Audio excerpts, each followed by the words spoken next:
Welcome! We are in Skopje, the capital of North Macedonia. Over the past 2 days, we've been exploring. First on our list, Vodno Mountain. Located just a short walk outside of the city, the peak offers an iconic view of Skopje and is home to the Millennium Cross, one of the largest Christian crosses on the planet.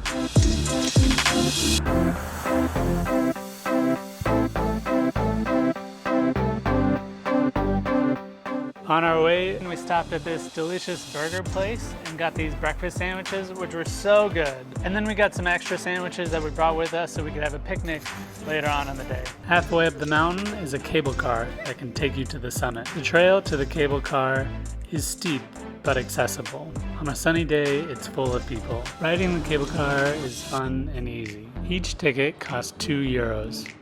But that was just the beginning of our hike. If you're really adventurous, you can do what we did and hike all the way to Matka Canyon. The trail is 15 kilometers. Be prepared for a big day.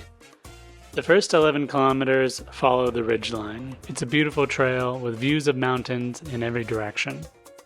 I really like it when I see the countries prioritize day hikes and like walking. We are walking on the trail in the mountains and we saw the gazebo. It's marked with number like 22. I was like, what is this?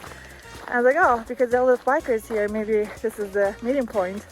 And it's just so nice, you know? The trail is pretty well marked. It's not overgrown. So yeah, I really like it when I see this kind of situation in the countries. There are some hazards along the way. The trail can be overgrown, and the last few kilometers are straight down the mountain. It gets strenuous. It's not easy. Every emotion I feel on the trail. It's very steep downhill. It's overgrown, especially if you walk from Millennium Cross. If I see really nice views, it really motivates me. At the end of the ridge, right before you go down the cliff, there's sort of a lookout point. Just below that is the monastery. It's a really nice place to rest. The trail from the monastery to the canyon is actually really nice. It would be a really nice day hike if you were just going to the canyon. When you reach the canyon, you see the dam.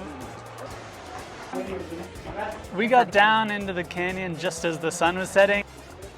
There are two different boat tour options. One is 30 minutes, the other one is 1 hour. And the 1 hour one is taking you to also the caves. We didn't have enough time. I think if you were to go to the canyon first thing in the morning or during the day, taking a kayak through the canyon would be a better option. Walking along the edge of the canyon would be very nice.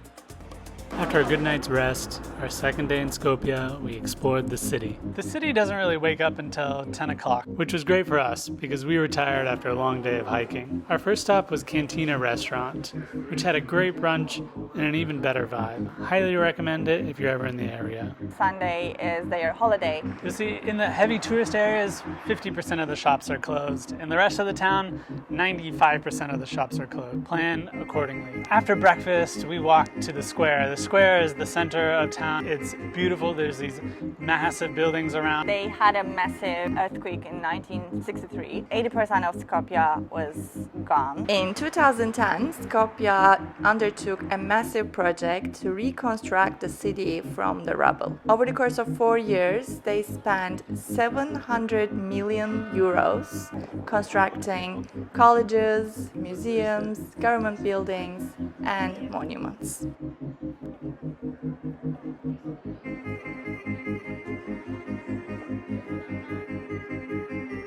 In the center of the town square is a massive statue of Alexander the Great, although they call him a warrior on a horse. For some reason, they didn't want to call Alexander the Great. Alexander the Great is from Macedonia originally. One interesting thing about the city center is the number of statues. Everywhere you go, there's statues. Yeah, they're crazy about statues. There's like 129 statues in the city. After the city center, we walked across the old bridge into the old Ottoman Bazaar. After the Grand Bazaar in Istanbul, it's the second largest bazaar in the world.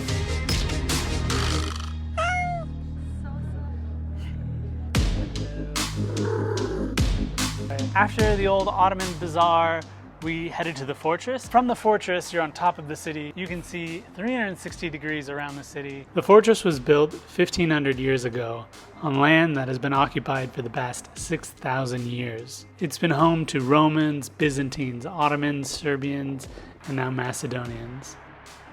As the day was winding down, we found the bougiest restaurant here. District of the Marriott. The Marriott is right on the town square. City is Verdant. Everywhere you look are trees and mountains.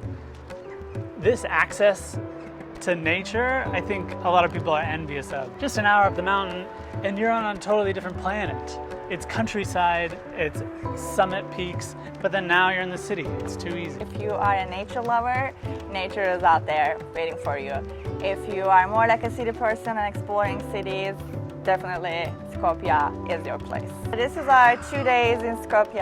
I wouldn't say we barely scratched the surface. I think we saw a lot. If you don't want to walk 20 kilometers a day, and if you want to see the caves and stuff in Matka Canyon, then you should definitely take maybe 3 days here. 3 nights is ideal. 2 days was also enough. So we definitely discovered a lot of part of the city and also the huge part of like the whole mountain area and the canyon. It's worth a look if you're in here in the Balkans. Thank you for watching. See you soon.